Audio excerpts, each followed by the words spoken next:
সকলে বলেন এবং আমিও বলি যে মানুষ যেমন সঙ্গে মেলামেশা করেন সেরকমই তার স্বভাব হয়ে যায়।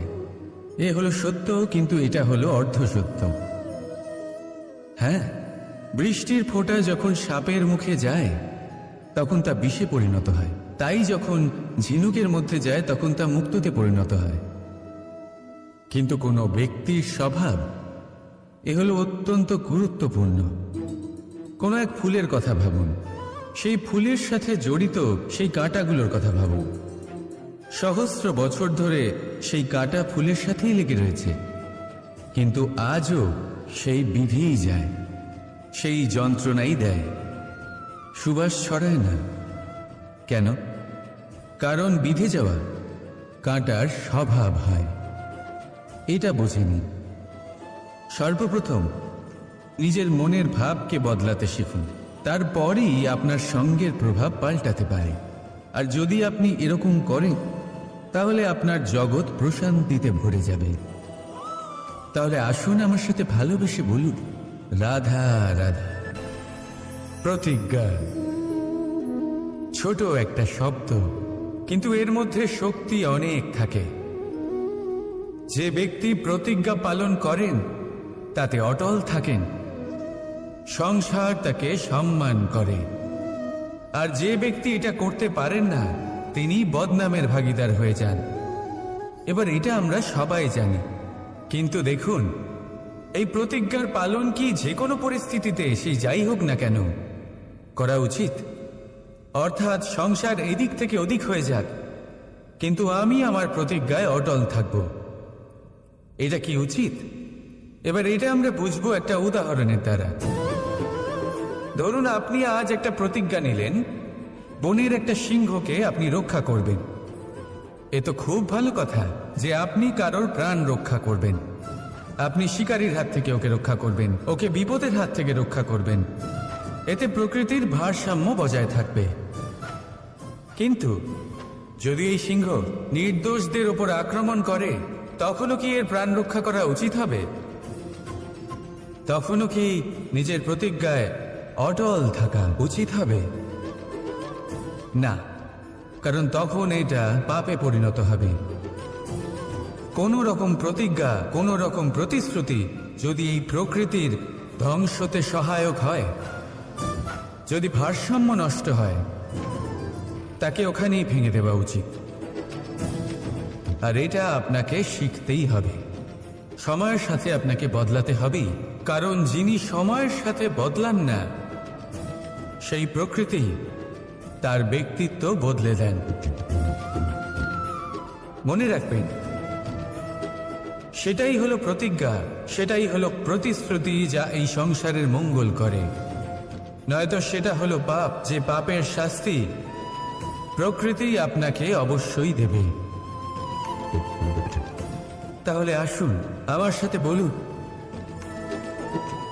বন্দে ধর্মা বন্দে কর্মা, রাধা রাধা। যথা রাজা তথা প্রজা, যথা বীজ তথা বৃক্ষ, যথা ভূমি তথা অঙ্কুর। কি সুন্দর শব্দ এগুলি! আর যতটাই সুন্দর ততটাই গভীর হলো তার অর্থ। যেমন রাজা হবেন প্রজা তেমনই হবেন, যেমন ভূমি হবে অঙ্কুরও তেমনই হবে। কখনো গভীরে গিয়ে এই কথার অর্থ বোঝার চেষ্টা করেছেন আপনি? রাজা এই শব্দের মূল হল রজ। রজ কথার অর্থ হল মাটি। অর্থাৎ রাজা হলেন তিনি যিনি মাটির সাথে যুক্ত। রাজা হলেন তিনি যিনি প্রজাদের সম্মান করবেন, তাদের যত্ন নেবেন, তাদের চোখে জল দেখলেই চিন্তিত হয়ে উঠবেন, তাদের অশ্রু মোছার জন্য সমস্ত সম্ভাব্য চেষ্টা করবেন, তাদের সুখী রাখার জন্য সমস্ত চেষ্টা করবেন। রাজা এরকম হয়। এবার এই সমস্ত গুণ যদি একজন রাজার মধ্যে না থাকে তাহলে প্রজার মধ্যে অসন্তোষ দেখা যায়। আর এই অসন্তোষ বিদ্রোহের রূপ নেয়। আর এই বিদ্রোহ যে কোনো রূপেই হলো বিনাশকারী। তাহলে রাজার উচিত প্রজাদের রক্ষা করা এবং প্রজাদেরও উচিত রাজার প্রতি বিশ্বাস রাখা। তার অনুকরণ করা। এই দুজন যখন এক হবেন তখনই শাসন স্থির হবে, তখনই এই দেশ নিয়ন্ত্রণে থাকবে। যদি দুজনের মধ্যে কোনো একজন নিয়ন্ত্রণ হারান তখন মহা বিনাশ অবশ্যই হবে। তাহলে রাজা নিজের কর্ম করবেন আর প্রজা নিজের ধর্ম পালন করবেন, আর আমার সাথে ভালোবেসে বলবেন রাধা রাধা। এই বৃক্ষ দেখতে পাচ্ছেন, বটবৃক্ষ। এই সংসারের সব থেকে বড় বৃক্ষের মধ্যে অন্যতম। কি না করে এই বৃক্ষ, অনেক বছর ধরে বেঁচে থাকে এই বৃক্ষ। এই বৃক্ষ সর্বদাই বাড়তে থাকে। কত পশু পাখিদের এই বৃক্ষ আশ্রয় প্রদান করে। পথ চলতি পথচারীদের এই বৃক্ষ ছায়া প্রদান করে, আশ্রয় প্রদান করে, বিশ্রাম করার জায়গা দেয়, শীতল ছায়া দেয়। বটবৃক্ষ সংসারের সব থেকে বড় বৃক্ষদের মধ্যে একটা বৃক্ষ। এই বৃক্ষের বীজ সর্ষে দানার থেকেও ছোট হয়, কিন্তু তা মাটির মধ্যে সমাহিত হয়ে যায়, নিজের খোলসকে ভেঙে প্রথমবার অঙ্কুরিত হয়, আর তারপরে আস্তে আস্তে আস্তে একটা ছোট্ট বীজ একটা বিশাল বটবৃক্ষে পরিণত হয়।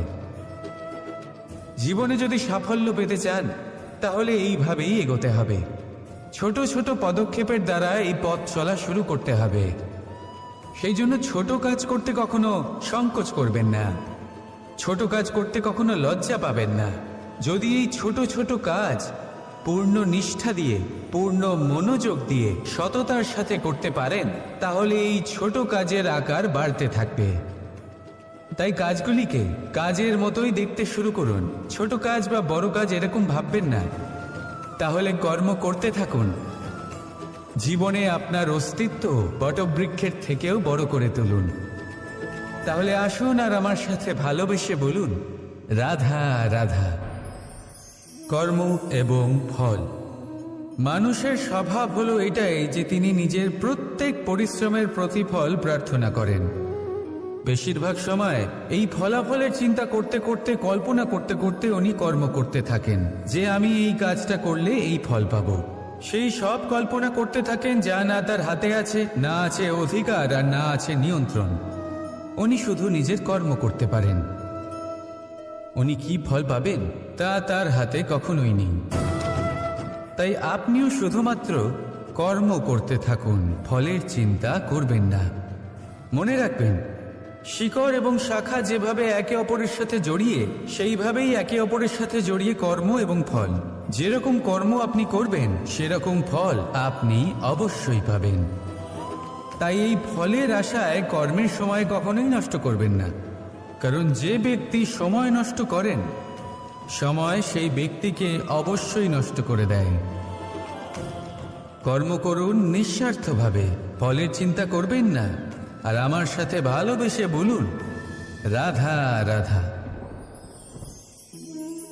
বরদান অত্যন্ত বিচিত্র এক বিষয়, কিন্তু দেখতে গেলে এই বরদান কি না করতে পারে।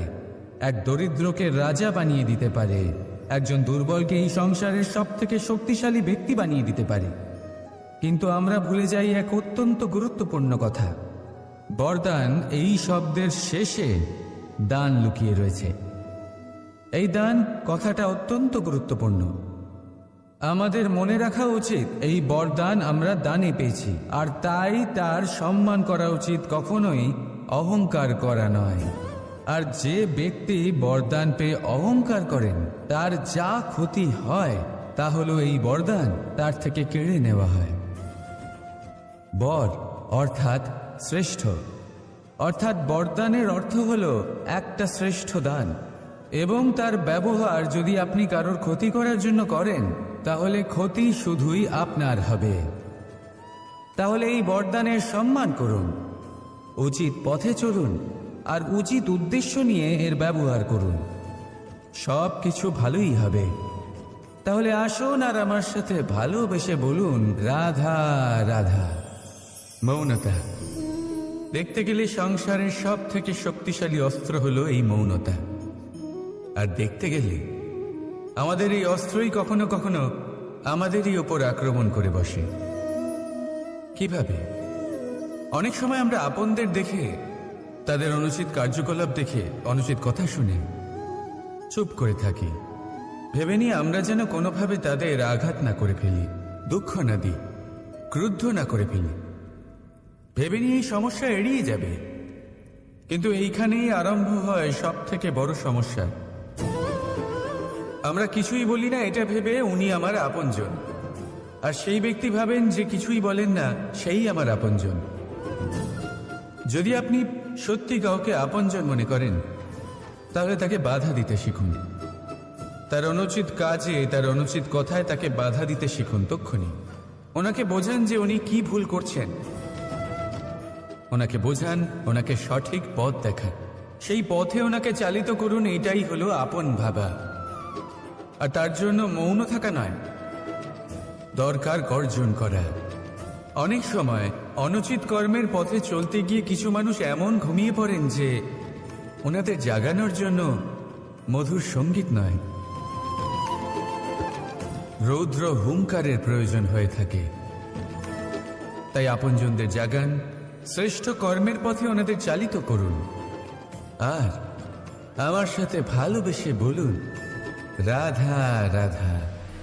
মায়ের আরো দুটো মহান গুণ, সাহস আর সম্বল। সাহস এটা যে সে তার সন্তানের জন্য সব কিছু করতে পারে, আর সম্বল যে সে তার সন্তানকে কখনো ভেঙে পড়তে দেবে না। একবার ভেবে দেখুন, যখনই আপনি আহত হন, চিৎকারের আগে মায়ের নাম কেন আসে? ভেবে দেখুন, যখন আপনার শক্তির প্রয়োজন পড়ে, সাহসের প্রয়োজন পড়ে, সামনের পথ আপনি দেখতে পাচ্ছেন যা অত্যন্ত কঠিন মনে হচ্ছে, তখন মুখ থেকে মায়ের নামই কেন বেরোয়? কারণ মা আমাদের সাহস যোগায়, মাই আমাদের ভরসাও যোগায়। মা জানেন কি করে আমাদের আঙুল ধরে আমাদের হাঁটতে শেখাতে হবে। মা এটাও জানে যে কিভাবে কান ধরে আমাদের সঠিক পথে নিয়ে আসতে হবে। এই রকম সাহসী মায়েদের আমার শত কোটি প্রণাম। রাধা রাধা। বসন্ত ঋতু এলে একটি মিষ্টি কবুধ্বনি শোনা যায়, যা মনে বসে যায়। কোকিলের কুহুতান বড়ই মিষ্টি, বড়ই সুন্দর। আরেকটি পক্ষীও আছে যার স্বর বড়ই মিষ্টি, আমাদের বাড়ির আশেপাশেই থাকে। সবুজ রং, লাল ঠোঁট। ঠিক চিনেছেন আপনারা, টিয়া। এই দুই পক্ষী আমাদের ভীষণ ভালো লাগে, মনকে শান্তি দেয়। কিন্তু এই দুজনের মধ্যে অনেক পার্থক্য। কোকিল বনে জঙ্গলে স্বাধীনভাবে ঘোরে, কিন্তু টিয়া অনেক সময় আমাদের বাড়ির খাঁচায় বন্দি পাওয়া যায়। কেন হয় এরকম? কখনো ভেবেছেন?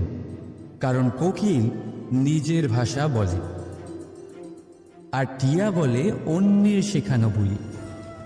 যারা নিজের ভাবনায় দৃঢ় থাকেন, নিজের আত্মার কথা শোনেন, সেটাই করেন আর সেটাই বলে, তারা এই সংসারে স্বাধীন থাকেন। আর যারা অন্যের বুলি বলে, আত্মমন্থন না করে, তারা বন্দী হয়ে থাকেন, কখনো খাঁচায় আর কখনো ধারণায়। তাহলে কি হতে চান আপনি? কোকিল নাকি টিয়া? নির্ণয় আপনার। রাধা রাধা। সমস্ত সম্পর্কের ভিত হলো অটুট বিশ্বাস। এখন প্রশ্ন এই যে বিশ্বাস কাকে করা যায়? এটা বুঝতে গেলে আপনাকে আগে বুঝতে হবে যে বন্ধনে কাজে লাগে যে দড়ি, সেটা বানানো কি করে হয়। প্রত্যেক দড়িতে 3টি সুতো থাকে, যেগুলি একে অপরের সাথে জড়ানো থাকে। ব্যাস, বিশ্বাসের সাথেও ঠিক এটাই হয়। যদি আপনি তার সাথে বিশ্বাসের বন্ধনে জড়ান, যে আপনার জীবনের এই 3টি সুতো জানেন, বোঝে। প্রথম, আপনার হাসির পেছনে লুকোনো আপনার কষ্ট। দ্বিতীয়, আপনার ক্রোধের পেছনে লুকোনো আপনার প্রেম। আর তৃতীয়, আপনার মৌনতার আড়ালে লুকোনো আপনার শব্দের আগ্নেয়গিরি, আপনার অসহায়তা। যে ব্যক্তি আপনার জীবনের এই তিনটি সুতো, এই তিনটি কথা জানেন, যদি তার সাথে আপনি বিশ্বাসের বন্ধনে জড়ান, তার সাহায্যে জীবনের বড় বড় বাধা অতিক্রম করতে পারবেন। রাধা রাধা। পড়তে কে না ভালোবাসে? সাফল্যের মহাকাশে গমন করতে কে না চায়? সবাই চায়। সবাই চায় যে এই সংসারে তাদের নাম, তাদের পরিচয় সব থেকে ওপরে থাকবে, যে তাদের নাম ইতিহাসে স্মরণীয় হয়ে থাকবে। কিন্তু সবার নাম ইতিহাসে লেখা হয় না। কিছু মানুষ নাম অর্জন করেও অনামী রয়ে যান। কেন? কারণ তারা এই ধরিত্রীর সাথে সম্পর্ক ভেঙে দেয়। ভুলে যান এই কথাটা যে উড়ান সম্পূর্ণ হওয়ার পরে ধরিত্রী তাদের বিশ্রাম দেবে, যে তাদের কীর্তিতে যারা বাহবা দেন, যারা প্রশংসা করেন, তারা পৃথিবীতেই থাকেন। আর এই পৃথিবীতে থাকা মানুষই ইতিহাস রচনা করে।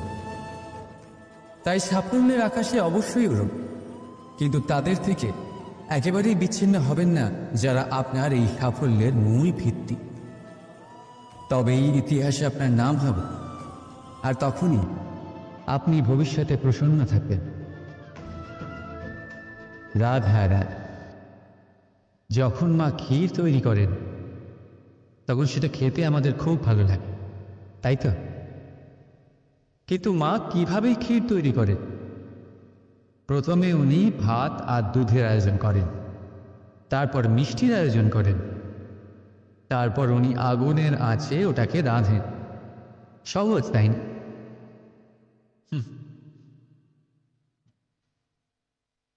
অতটাও সহজ নয়। এই জীবনে আনন্দের ক্ষীর আস্বাদন করার এটাই উপায়, কিন্তু এতে সময় অনেকটাই লাগে। শুদ্ধ শুভ্র দুধের মতো ভাবনায় সদা অটুট সম্পর্কের মধ্যে প্রেমের মিষ্টত্ব মিশিয়ে যখন প্রয়াস আর পরিশ্রমের আগুনের আজে অনেকক্ষণ রাধা হয়, তখন তৈরি হয় আনন্দরূপী ক্ষীর।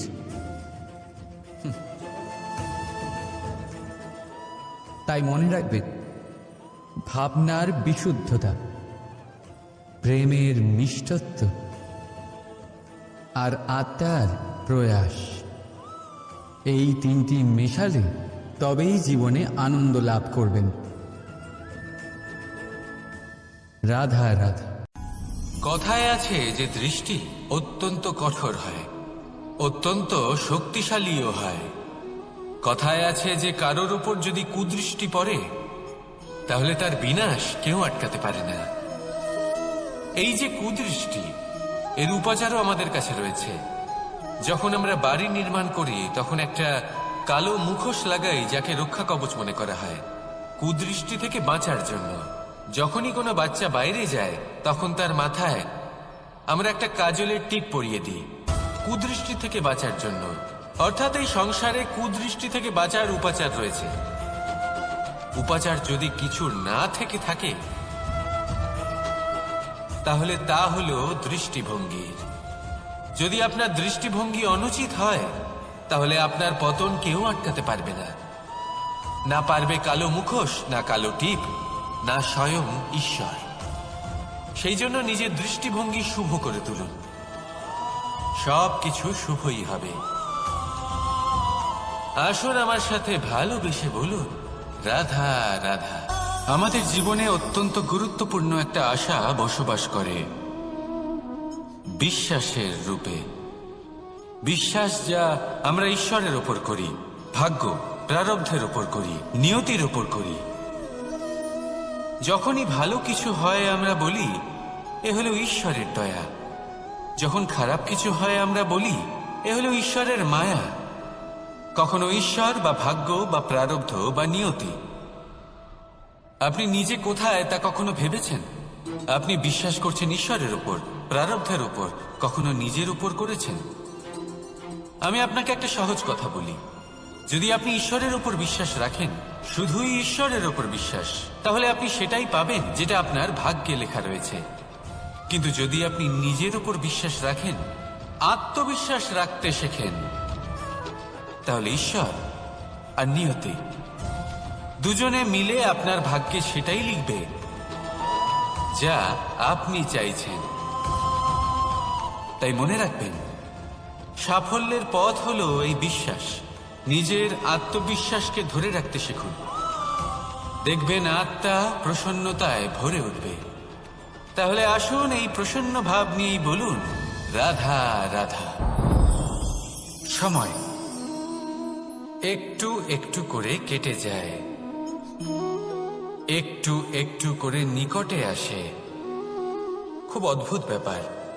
এই সময় প্রতিকূল হলেও একটু একটু করে কেটে যায়। এই সময় যদি ভালো হয় তাহলে একটু একটু করে নিকটে আসে। অনুচিত তখনই হয় যখন আমরা নিজেদের অসফলতার জন্য সময়কে দোষ দিই, কিন্তু আসলে তেমনটা হয় না। আপনার পরিশ্রম আর প্রয়াস দ্বারাই আপনি সাফল্য লাভ করবেন, সময়ের দ্বারা নয়। যদি এই সাফল্য একটা সুন্দর ভবন হয়, তাহলে সময় হলো তার দেওয়ালের রং, যা সময়ের সাথে বদলাবে, সময়ের সাথে ফিকেও হয়ে যাবে। কিন্তু সাফল্যের এই ভবন আপনাকেই নির্মাণ করতে হবে, আপনার পরিশ্রমের ইট দ্বারা এবং প্রয়াসের চুনসুরকি দ্বারা। তাই পরিশ্রম আর প্রয়াস করতে থাকুন, সাফল্য আপনি অবশ্যই পাবেন। সময় যদি আজ ভালো না হয় তাহলে কাল অবশ্যই হবে। প্রয়াস করতে থাকুন আর আমার সাথে ভালোবেসে বলুন, রাধা রাধা। ভয়। জীবনে আমরা কোন কোন বিষয়ে ভয় পাই? কোনো মানুষকে হারানোর ভয়, কোনো মানুষ কোনো সম্পর্ককে হারানোর ভয়, অর্থহানির ভয়, সময়হানির ভয়। এবার বিষয়টা হলো, এই ভয় কখনো আমাদের কোনো লাভ করে না। এটা সবসময় আমাদের পিছনে ঠেলে আর নিচু স্তরে নামিয়ে দেয়, কখনোই আমাদের উত্থানের কারণ হয় না। তাই জীবনে যদি কোনো ভয়ের কারণ থাকতেই হয়, তা শুধুই এটা যে মানুষের কথা ভাবতে ভাবতে, সম্পর্কগুলিকে হারানোর ভয়, মানুষকে হারানোর ভয়, সবার মন রাখতে রাখতে আপনি যেন নিজেকে, নিজের ভাবনা চিন্তাকে না হারিয়ে ফেলেন। যদি এরকম হয়, যদি সকলের মন রাখতে রাখতে আপনি নিজেই নিজেকে হারিয়ে ফেলেন, নিজের ভাবনা, নিজের লক্ষ্য, নিজের মন্তব্যকে হারিয়ে ফেলেন, তাহলে সংসারে যতই যাই হয়ে যাক না কেন, প্রসন্নতা লাভ করবেন না। তাই রক্ষা তাকেই করুন যে আপনাকে রক্ষা করে, আপনার মানসিকতা, আপনার ব্যক্তিত্ব, আপনার লক্ষ্যকে রক্ষা করে। আর যদি কোনো বিষয় ভীত হতে হয়, তবে আপনি যেন নিজের উদ্দেশ্যের থেকে দূরে না চলে যান। তাহলে আসুন আর আমার সাথে ভালোবেসে বলুন, রাধা রাধা। জীবনে এমন কি আছে যা আপনাকে অজান্তে শিখরে পৌঁছে দিতে পারে বা আপনার পতনও ঘটাতে পারে? সঙ্গতি। যদি আপনি কোনো শ্রেষ্ঠ ব্যক্তির সঙ্গ লাভ করেন, তাহলে তার শুভ চিন্তা, তার গুণ, তার স্বভাব আপনার মধ্যে চলে আসবে। আপনি আরো শ্রেষ্ঠ হয়ে উঠবেন। আবার সেখানেই যদি আপনি কোনো দুষ্ট ব্যক্তির সঙ্গতি লাভ করেন, কোনো খারাপ মানুষের সঙ্গতি লাভ করেন, তাহলে আপনার শুভ চিন্তা, আপনার গুণ, তা যে কখন আপনার থেকে কেড়ে নেওয়া হবে সেটা আপনি জানতেও পারবেন না। দেখুন, এই সঙ্গতি হলো অত্যন্ত গুরুত্বপূর্ণ। এই সঙ্গতি আপনার নিয়তি নির্ধারণ করে। আপনাকে উদাহরণ দিলে, বৃষ্টির ফোঁটাকে দেখুন। যদি কোনো ফোঁটা গাছের পাতায় এসে পড়ে, তাহলে তা জীবন দান করতে পারে। যদি এমন কোনো ফোঁটা সাপের মুখে এসে পড়ে, তাহলে তা বিষে পরিণত হয়। যেমন সঙ্গ তেমন নিয়তি। এবার দুর্ভাগ্যের বিষয় হলো এটাই যে বর্ষার ফোঁটা নির্ধারণ করতে পারে না সে কোথায় পড়তে চায়। তার নির্বাচনের ক্ষমতা নেই, কিন্তু আপনি, আপনার কাছে তো বিবেক আছে, আপনি ভাবতে পারেন, চিন্তা করতে পারেন। তাহলে আপনি ভাবুন, আপনি কি এমন সঙ্গ চান যা শ্রেষ্ঠ, নাকি এমন সঙ্গ চান যা অশুভ? নির্বাচন আপনারই। শ্রেষ্ঠ সঙ্গ বাছুন আর আমার সাথে ভালোবেসে বলুন, রাধা রাধা।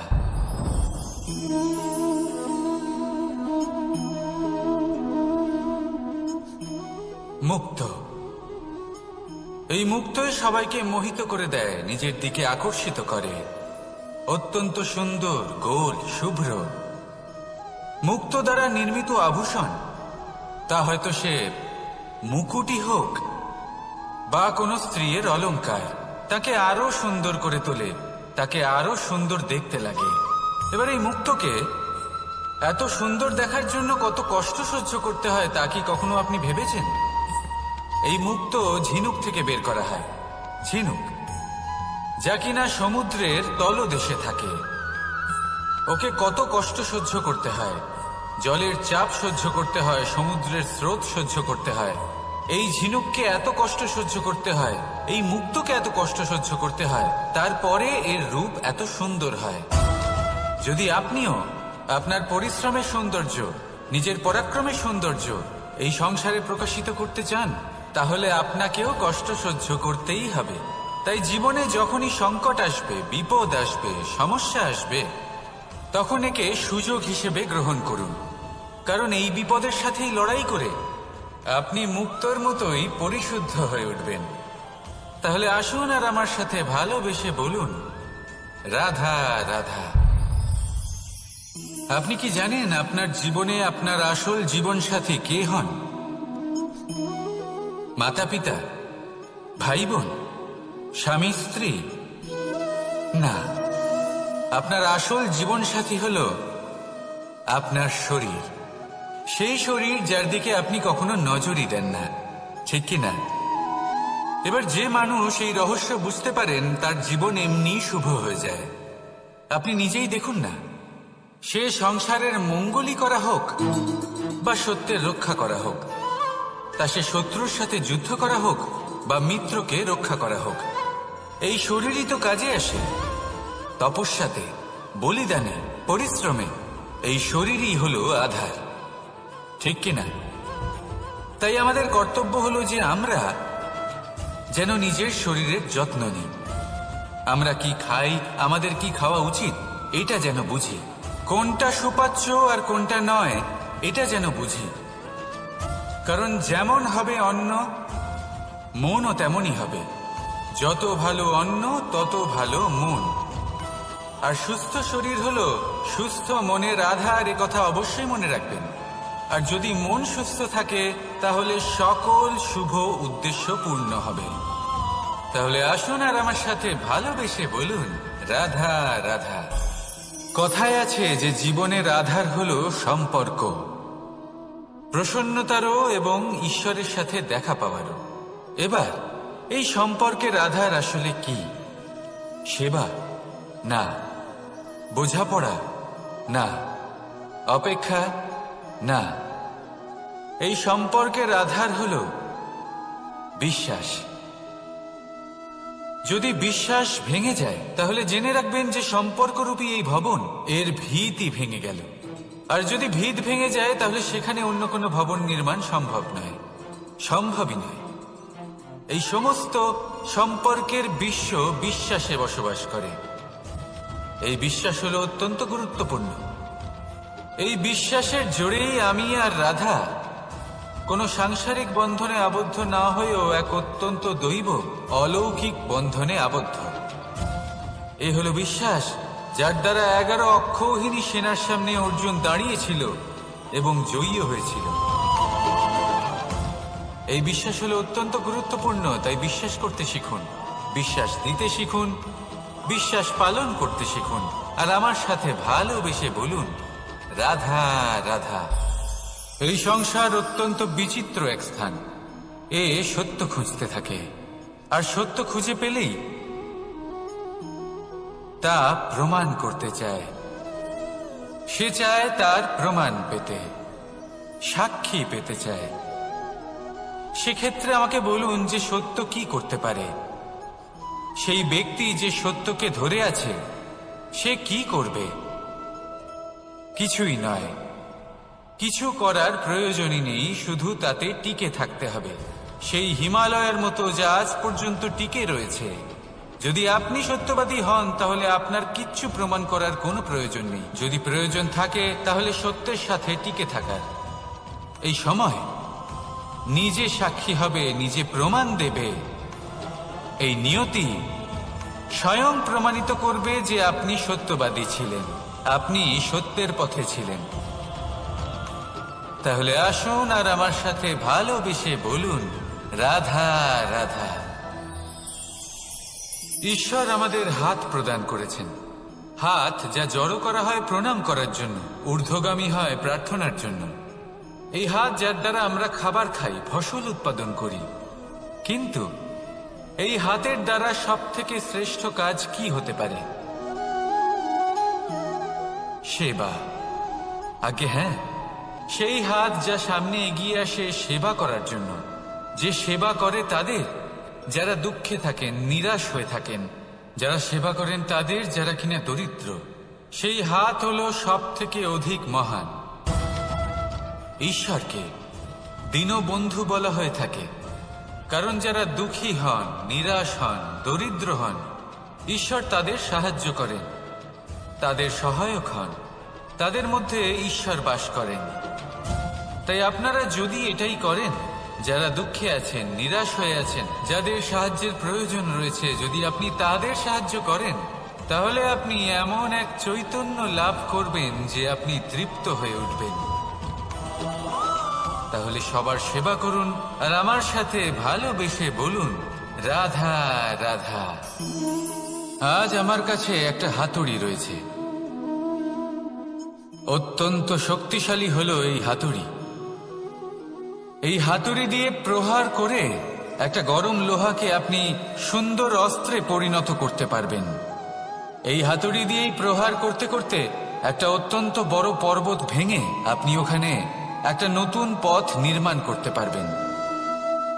এই হাতুড়ির স্বল্প আঘাতেই আপনি প্রসাধনের জন্য সুন্দর সুন্দর আভূষণ বানাতে পারবেন। কিন্তু যদি কোনো সুন্দর বাড়ি দেখতে পান আর তার ভিতে আপনি যদি এই হাতুড়ি দিয়ে প্রহার করেন, তাহলে তার বিনাশ হয়ে যাবে। এমনই কিছু হয় প্রেমের ক্ষেত্রেও।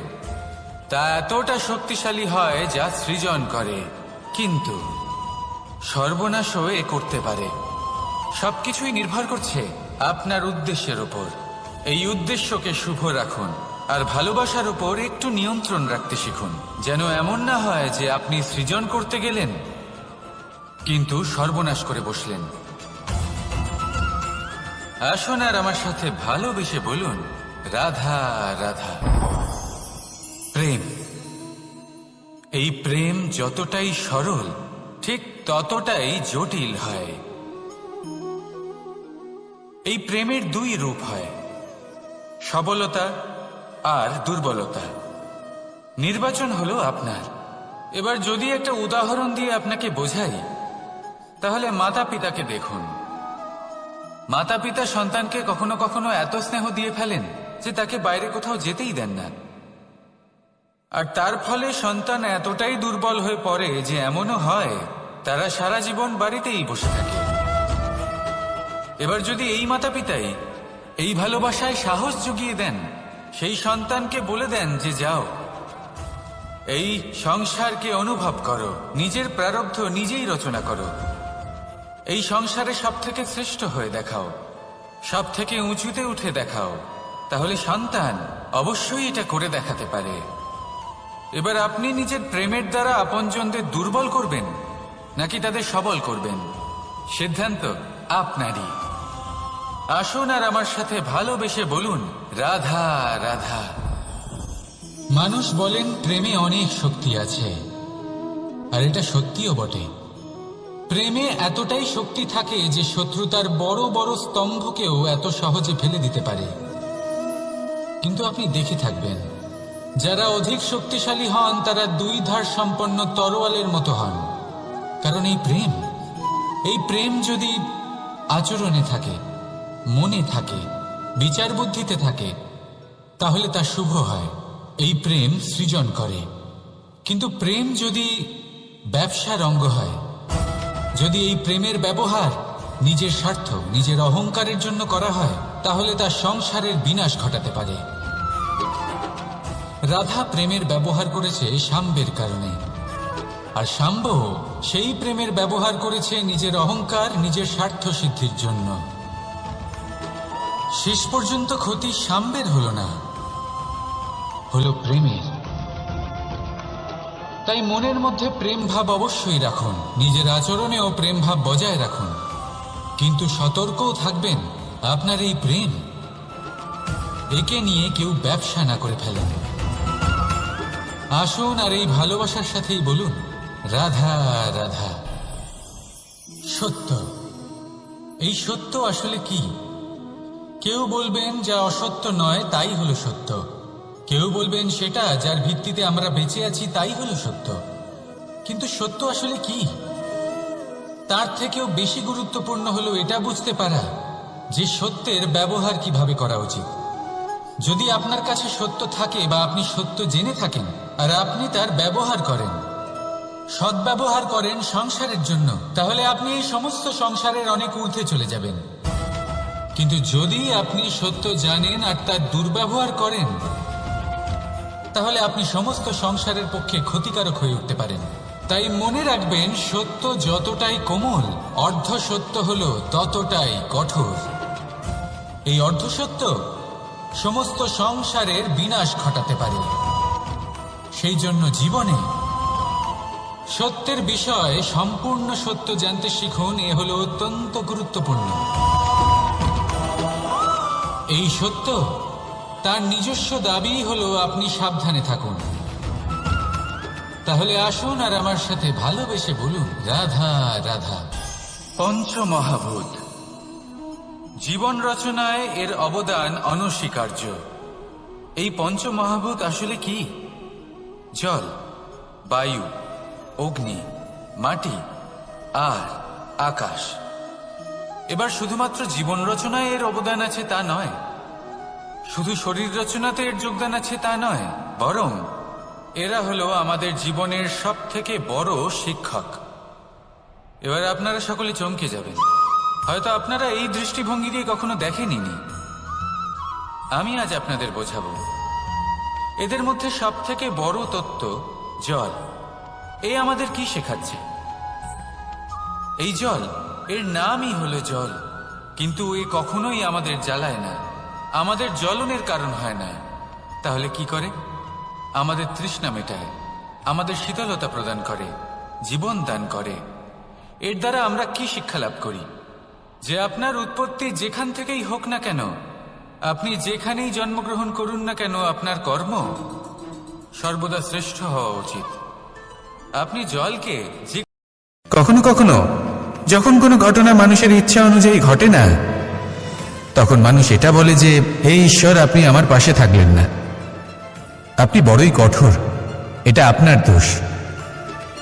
যেখানে বেশিরভাগ সময় হয়তো সে নিজেই নিজের কর্মফল ভোগ করছে, আর কখনো কখনো ঈশ্বর হয়তো তার জন্য আরো ভালো কোনো পরিকল্পনা করে রেখেছেন, কিন্তু মানুষ এটা বুঝতে পারে না। তাই দিনের শেষে যেটা প্রয়োজন সেটা হলো নিজের মনের কথা বুঝতে হবে। আপনার বিবেক কি বলছে শুধু সেটাই করুন আর সামনে এগোতে থাকুন। সন্দেহ আর বিশ্বাস, এই দুই আবেগ যাদের বিশেষত্ব আছে, কিন্তু এই দুইয়েরই স্থান একই, মন। বিশ্বাস আর সন্দেহ, এই দুটোই কখনো আমাদের দুঃখের কারণ হয়ে দাঁড়ায়, বিশেষ করে তখন যখন আমরা কোনো ব্যক্তির চরিত্রের আকলন উচিতভাবে করতেই পারি না। আর তাছাড়া এই কাজটা সহজ নয়।